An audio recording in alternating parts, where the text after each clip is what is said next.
Damos comienzo en el nombre del Padre, y del Hijo, y del Espíritu Santo. Amén. Amén. Señor, abre mis labios. Y cantará mi boca tu alabanza. Señor, te confieso todos mis pecados, mis flaquezas y mis fallas, mis muchísimas fallas. Y vive con confianza, Dios ha perdonado todos tus pecados, tus flaquezas y tus fallas. Señor, te confieso todos mis pecados, mis flaquezas y mis fallas, mis muchísimas fallas. Vive con confianza, Dios ha perdonado todos tus pecados, tus flaquezas y tus fallas. Gloria sea al Padre, y al Hijo, y al Espíritu Santo, como era al principio, es ahora y será siempre, por los siglos de los siglos. Amén. Vamos a compartir la lectura del Evangelio para este segundo domingo del tiempo de Pascua. Encontramos la lectura en el Evangelio según San Juan, capítulo 20, los versículos 19 al 31. Y dice así. Dice así. Al atardecer de ese mismo día, el primero de la semana, estando cerradas las puertas del lugar donde se encontraban los discípulos por temor a los judíos, llegó Jesús y poniéndose en medio de ellos, les dijo: la paz esté con ustedes. Mientras decía esto, le mostró sus manos y su costado. Los discípulos se llenaron de alegría cuando vieron al Señor. Jesús les dijo de nuevo: la paz esté con ustedes. Como el Padre me envió a mí, yo también los envío a ustedes. Al decirles esto, sopló sobre ellos y añadió: reciban el Espíritu Santo, los pecados serán perdonados a los que ustedes se los perdonen, y serán retenidos a los que ustedes se los retengan. Tomás, uno de los 12, de sobrenombre el mellizo, no estaba con ellos cuando llegó Jesús. Los otros discípulos le dijeron: hemos visto al Señor. Él les respondió: si no veo la marca de los clavos en sus manos, si no pongo el dedo en el lugar de los clavos y la mano en su costado, no lo creeré. 8 días más tarde, estaban de nuevo los discípulos reunidos en la casa y estaba con ellos Tomás. Entonces apareció Jesús, estando cerradas las puertas.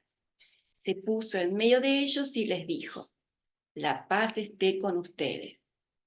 Luego dijo a Tomás: trae aquí tu dedo, aquí están mis manos. Acerca tu mano, métela en mi costado.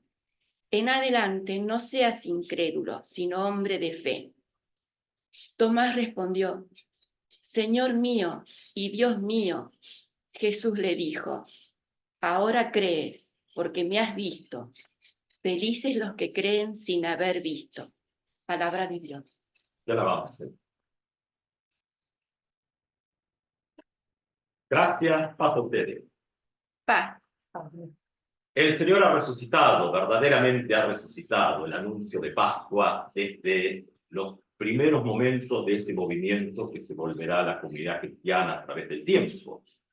Y estamos ahora, nos hemos movido. Veníamos leyendo el domingo pasado el relato de Pascua, estábamos leyendo Marcos, un texto temprano, o sea, muy primitivo, y ahora hemos ido casi al otro extremo del espectro. Estamos leyendo Juan, que en general la gente que se dedica a Biblia acuerda más o menos en general que es el cuarto evangelio o el más tardío de los 4. Entonces estamos leyendo textos de distintos momentos.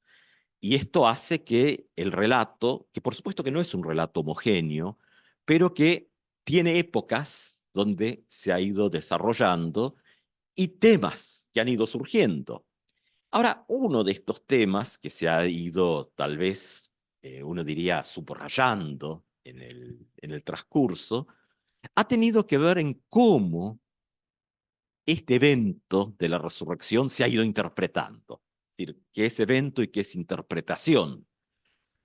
Bueno, en primer lugar diríamos que la Pascua justamente, y ahí está el peligro de perder de vista justamente que la Pascua es aquel evento que echa luz sobre la cruz del Viernes Santo. Es decir, y no pensar una fe, una teología, una religiosidad que pierda justamente la cuestión de la tragedia humana. Porque, bueno, ahí es cómo vamos a abordar la cruz. Y la Pascua lo que hace es echar una nueva luz sobre la cruz para leerla de otra manera. No es la cruz de la tragedia final, sino ahí está también la esperanza y la victoria de Dios en toda la creación. Ahora, ¿qué quiere decir esto? Nuestro texto de hoy nos va llevando, justamente en un texto, como decíamos, más reciente, a discusiones que tienen que ver con la fe o las creencias.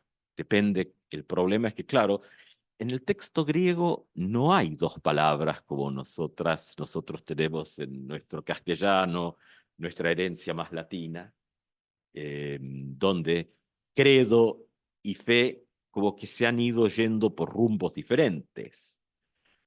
Entonces, claro, esto a veces nos genera un poco de dificultad, especialmente porque sí, leemos también desde donde estamos, entre el siglo XX y el XXI. A veces en el calendario estamos en el XXI y leemos como en el siglo XIX, pero bueno, eso nos pasa, nos pasa.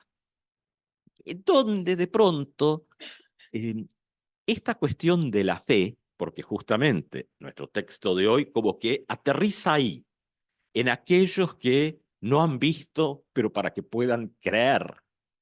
Y justamente para eso están los evangelios, o por lo menos estos relatos, que tal vez en la época que se va tomando forma el relato según Juan de los evangelios, no es la colección que hoy llamamos Biblia, ¿no? O sea, eso va a ir componiéndose como una reunión de libros en el tiempo, donde finalmente, bueno, hay un proceso de decir, bueno, esto sí, lo demás no. Pero en este camino, el aterrizaje de nuestro texto de hoy está justamente en, por un lado, Tomás, que trae la voz de una cantidad de búsquedas, y el sentido del Evangelio.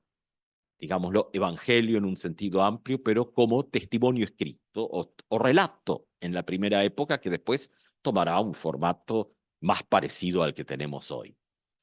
Para que aquellos y aquellas que no han sido de ese primer circuito testigo de algo, diríamos, puedan creer. Y ahí está el tema.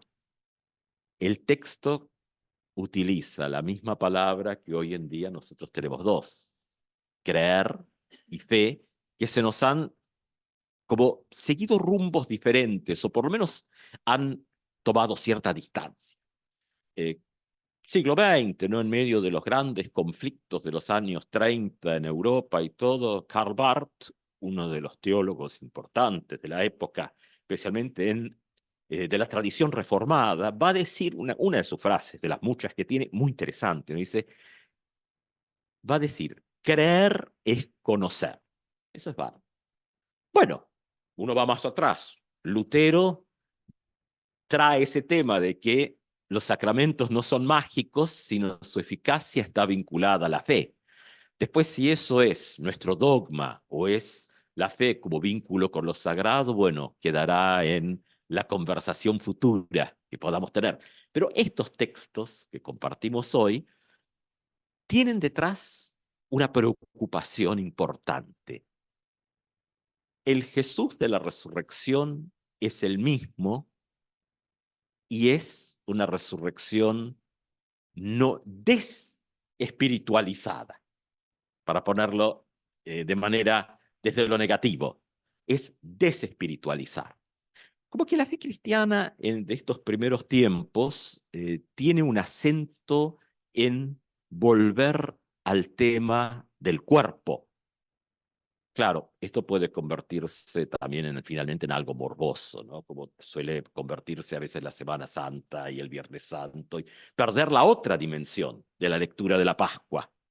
Es decir, los grandes vía crucis que llegan a inmensos Cristos crucificados, pero cuando uno empieza a buscar otras imágenes que están, si uno las busca, los vía crucis están bien estructurados, después cómo los dibujamos es otro problema. Nos falta justamente encontrar estos elementos de transformación que son la tumba vacía. O sea, ir a mirar un poco más adelante en el propio Vía Crucis lo van a encontrar, pero ha quedado dominado, especialmente en lo artístico, por la cruz con el cuerpo muerto colgado, donde por un lado la cruz se convierte en una imagen de todas las injusticias humanas, pero donde falta alguna palabra, algún elemento clave de apertura de donde la injusticia humana puede ser por lo menos frenada, si no resuelta, al menos frenada. Y esto es lo que estas primeras comunidades están justamente experimentando con esto que serán los relatos de la resurrección. Era importante que no se trata de un fantasma, un espíritu. Entonces se desespiritualiza y la fe cristiana vuelve a ser un tema del cuerpo, de los seres humanos en la vida de todos los días. Esto es algo que después, claro, navegaremos siglos de cristianismo y cuando el emperador empieza a pagar los sueldos, no se puede criticar más al emperador, ¿no? Eso pasa. ¿Quién paga el sueldo? Bueno, a ese si se lo critica, uno está en problemas. Y aquí es donde otra vez se tiende a espiritualizar. O desde otras posturas filosóficas que tenían miradas muy negativas con respecto a la materia, cuando justamente la fe cristiana lo que hace es hablar, eso, el libro de los Hechos, todo de el mundo humano redimido. O sea, aquello que Dios ha creado como bueno, redimido. Claro, las frases tradicionales, inclusive que las encontramos en las cartas, en el texto, Cristo que muere por nuestros pecados, resucita para nuestra justificación, son correctas. El problema después es cuando perdemos el entorno, el marco en el cual están colocadas en el texto bíblico, donde la resurrección justamente enfatizaba, como vemos en el texto de hoy, esto de un Cristo que es cuerpo. Por eso el desarrollo teológico posterior hará un énfasis en cuanto a la cena compartida en la comunidad, como cuerpo, como la copa del nuevo pacto. Eso sería la ortodoxia luterana, ¿no? Nosotros decimos la sangre de Cristo, más o menos estamos de acuerdo. La ortodoxia luterana diría, guarda, guarda, que nuestro Señor Jesucristo solo ha dicho que la copa es el nuevo pacto. Eso dirían los ultra. Pero bueno, para el caso, más o menos las cosas corren dentro de ese espacio amplio. Pero el recuperar el tema del cuerpo es recuperar el valor de toda vida, pero de la vida humana particularmente. Es decir, ¿dónde está? Entonces, claro, desde ahí empezamos a mirar todo el mundo con otros ojos. Un mundo redimido significa también que todos y todas, por ejemplo, podemos llevarlo a este campo, eh, somos sujetas y sujetos de derechos. No algunos sí y otros no, porque ese es el otro problema. No es que nunca hay, lo que pasa es que pues uno dice, claro, algunos tienen más derechos que otros y otras, ¿no? Entonces dice, bueno, no. El hecho de la resurrección llevó a que esas comunidades buscaron formas más horizontales de funcionar, donde la clave de lectura estaba afuera. Bueno, adentro y afuera simultáneamente. Pero lo que ha marcado esto, particularmente en estas tradiciones luteranas, ha sido que el centro siempre es Jesucristo. No es la comunidad, y eso nos lo enseñaron en las clases de confirmación, que la congregación era la base de la iglesia. Es una herejía que nos enseñaron de chicos. Son esas herejías que se instalan y después, en algún momento alguien dice, pero ¿cómo? Si hasta la propia tradición tiene otra. Claro, lo que pasa es que En algunas tradiciones sí hay una sacralización de las estructuras, donde hay teocracia, ¿no? Y justamente el luteranismo es muy adverso, es alérgico a las teocracias y es alérgico a que las estructuras se sacralicen. O sea, el Estado está puesto por Dios, pero ocupa su lugar, solo para el bienestar de la gente, punto. Cuando no está para el bienestar de la gente, cuando oramos por los gobernantes, es el juicio de Dios que caerá sobre ellos y ellas, para no dejar a nadie afuera, ¿no? Con la inclusividad hay que tener cuidado que ninguna escape de ese juicio. Claro, ¿qué pasa? Cuando el Estado se corre de su lugar y no está haciendo el bienestar de la comunidad grande, de todos y todas, la oración por los gobernantes es el juicio de Dios desde la ley, donde actúa el Espíritu Santo y nosotros y nosotras no sabemos qué es lo que hace, pero bueno, viene por ese lado. Lo mismo ocurre con la economía, la familia en ese modelo de Lutero. Bueno, está para garantizar que todo el mundo coma. Primera explicación del primer mandamiento en el Catecismo Mayor. Los padres y las madres, y dice padres y madres, Lutero, sorprendentemente, en ese texto, están puestos por Dios para proveer todo lo que los hijos, y agregamos nosotros, hijas, necesitan para su bienestar. Y entonces es interesante que mete al príncipe y a los padres en el mismo paquete que están para eso. O sea, no hay sacralización del mundo cotidiano. Está puesto fuera. Es interesante que hay una imagen ahí en la iglesia en Wittenberg, en Santa María, Lucas Cranach, el mayor, un grabado sobre madera, en el altar, en las figuras que están detrás. La de abajo, que posiblemente no era parte del original y lo trajeron de otro trabajo de Cranach, pero es interesante que ahí hay una escena de Lutero predicando. Está la comunidad, gente de un lado, del otro está el púlpito, Lutero predicando, en el medio está Jesucristo crucificado. Y si uno observa con detalle, Lutero tiene una mano sobre la Biblia y con la otra señala a Cristo.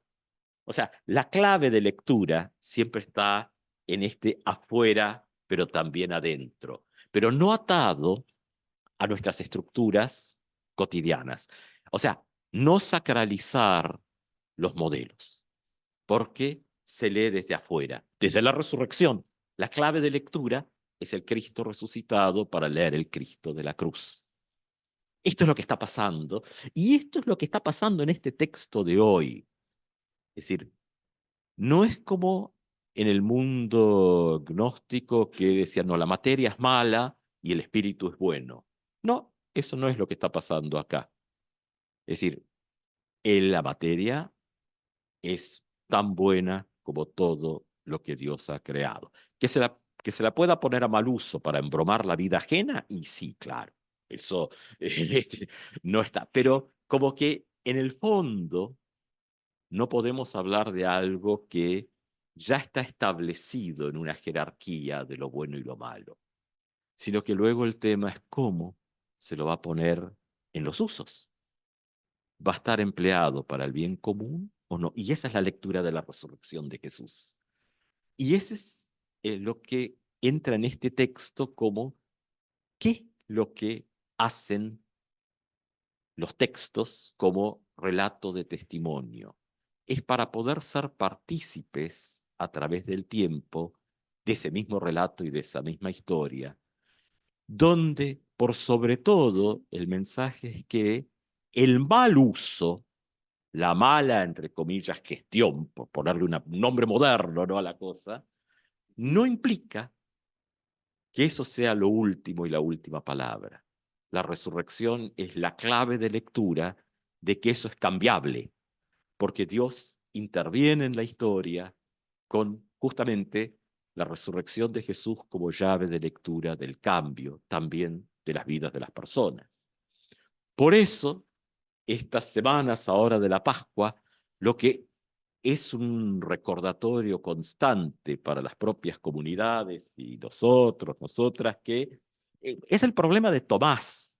Tomás dice, yo esto no lo tomo si no puedo, y es interesante el texto, si no tengo un contacto físico, que después no lo tiene. Si leemos con detalle el texto, no dice, y fue y hizo, no, no dice eso. Juan ahí para, ¿no? Juan ahí no cruza esa línea, porque en realidad es un mensaje para la comunidad posterior, que el testimonio es el elemento donde creer, y ahora volvemos a nuestro comienzo y cerramos, es justamente que ese vínculo se establece como una relación con la persona de Jesucristo como clave, donde todo lo que podemos tener como imagen de Dios se representa ahí. Y todo lo que tenemos también del encuentro de lo humano también está ahí. Es decir, no hay ya entonces una imagen del Dios separado en lo alto, lejos, etcétera, etcétera. Ya hemos dicho el domingo de Pascua, si miramos hacia arriba a buscar a Dios en su trono, y si vemos que las nubes se abren y lo vemos, Lutero diría, eso es obra del diablo, para decirlo en lenguaje del siglo XVI. Si encontramos a Dios fuera de Jesucristo como personas cristianas, Lutero diría, es obra del diablo. Y tenía varias imágenes de esto, ¿no? Es decir, ¿qué diríamos tal vez en un mundo más actual? Y es obra de nuestras propias proyecciones. Ahora, el testimonio bíblico y lo que la comunidad tenía era esto: Dios se ha manifestado justamente en la cruz. Ha puesto sobre la mesa toda la mala gestión humana, en el sentido de la injusticia, y ha puesto sobre la mesa también que eso no está sostenido por Dios, que eso se transforma porque no termina en la cruz. Si terminase en la cruz, uno diría, bueno, Dios ha bendecido las injusticias del mundo. Y entonces, mucha de la piedad cristiana es una porquería, porque, bueno, sin pobre gente piadosa, no, no es por la gente, ¿no? Pero la piedad en sí muchas veces es una porquería, porque lo que hace es simplemente caminar la vía dolorosa y quedar ahí. Y no poder después recibir ese testimonio de la resurrección. Claro, les costó a todos, porque nosotros después de 2000 años lo repetimos como si nada. Miramos los textos y parece que tampoco fue sencillo. Nadie lo esperaba.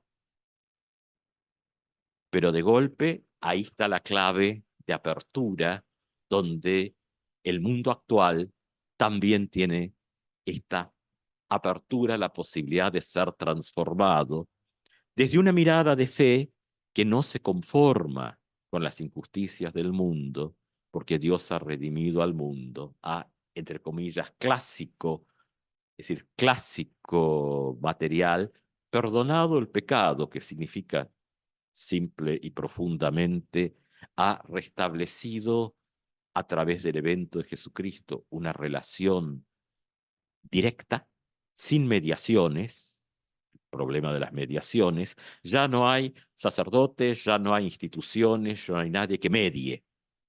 Es decir, hay lugares de proclamación, nada más. Y claro, entonces ya no hay administradores o administradoras de la gracia, sino que es de acceso directo. Ahora, después el problema es qué hace la comunidad, qué hacemos con esto. Bueno, lo convertimos en algo de uso personal. Y no está mal, siempre y cuando que no perdamos de vista su aplicación en la comunidad grande, donde la resurrección convierte la cruz en un mensaje de transformación para el bienestar de las personas, todas, y en la carne y el espíritu, no una separación, sino en la unidad cada día.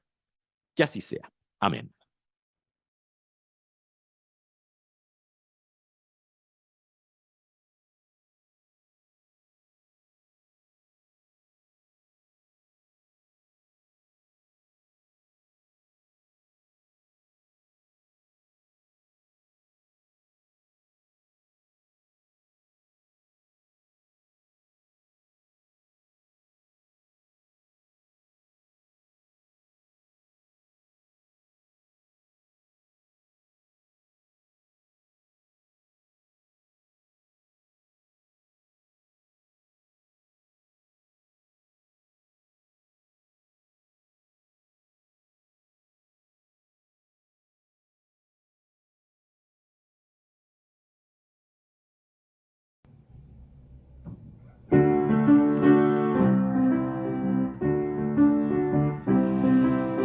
Canto un nuevo canto en la tierra, de todo el que ama y espera, Señor, por ver tu reconstrucción.